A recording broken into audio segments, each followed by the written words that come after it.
What's up, you guys? It's Felipe, and today I want to talk about what does this election and how does it affect you as an investor, right? Those things are important because who is in leadership office is definitely going to affect you as an investor and how you purchase. So that is what we're going to talk about today in this video.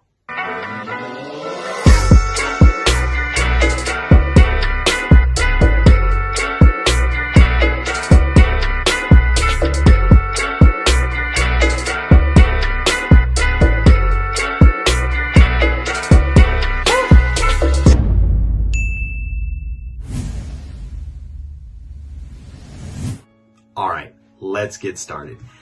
Before we do that, as always, hit the like button, leave me a comment, subscribe to the channel if you like these videos. Let me know what you want to hear more of. All right, let's get started.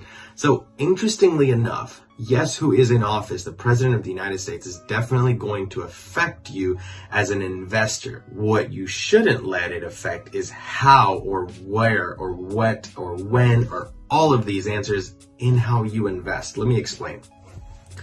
You invest locally, right? You're not investing in Washington. You're not investing, it depends on where you're investing. That is what you need to follow closer than who is actually in office, right? Your local laws are going to determine more of how you invest. Are you a landlord-friendly state? Are you a tenant-friendly state? Where do you live? Who is making the local laws, I think, is more important than who is sitting at the highest chair of office that we have in the United States. It's more important to follow the laws within your city and your community as to how you invest. For example, if I was in Florida, I'd probably be investing for cash flow. You're making a lot more return on your investment there. If I was investing in Austin, Texas, I'd be investing, for appreciation. So that determines more my investment strategy than who is sitting in office. It's so much more important for you to know who your local government is, who is locally making the laws in your city. That is going to affect more how I invest. Let me explain. Here in the South, I'm in Nashville, Tennessee. I invest for cash flow because that's still found, right? I can buy a $200,000 home and I can cash flow $500 to $800 off the house. It's a no-brainer. Now, I can't do that in California. I can't move to California and buy $1 million home and try to rent it for $2,000 and even make anything. California used to be a state that people would buy for appreciation. Now that's switched a little and everyone's running, but I don't want to get into that. So know your local politics. I'll explain another way. Austin, Texas is great for investing in as an appreciating market, right?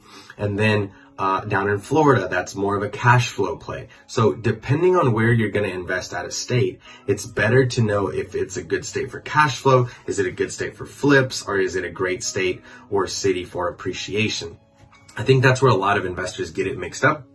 And what they do is they try to, do the cash flow play in Austin or try to do the appreciation play in Florida. It's like they're doing it backwards because they haven't done the research in that city.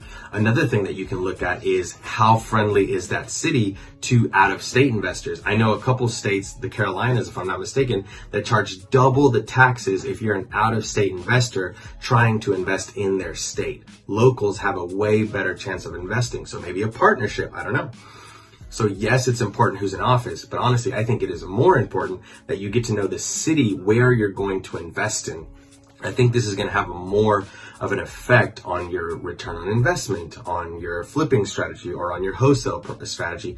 Whatever the case that you're doing, you need to be able to know that city as if you were going to live there because you are planning to invest your money in that city. That's crucial. It's very, very important. So how is this election going to affect you? There's a couple things that they've hinted at, right? I've heard that one party wants to shut down the 1031 exchange. Now, that only affects you if you plan on selling your properties. Like myself, I don't plan on selling my properties anytime soon. I'm not looking to get into giant multifamilies, so that doesn't affect me. So don't believe all the hype. Just educate yourself on what it is your strategy is and how your local laws are affecting your strategy. I would not try to fall outside of that. Don't worry so much what's happening in Washington, D.C. Worry more about how you're investing in your area and how the local laws are affecting that. Big takeaway.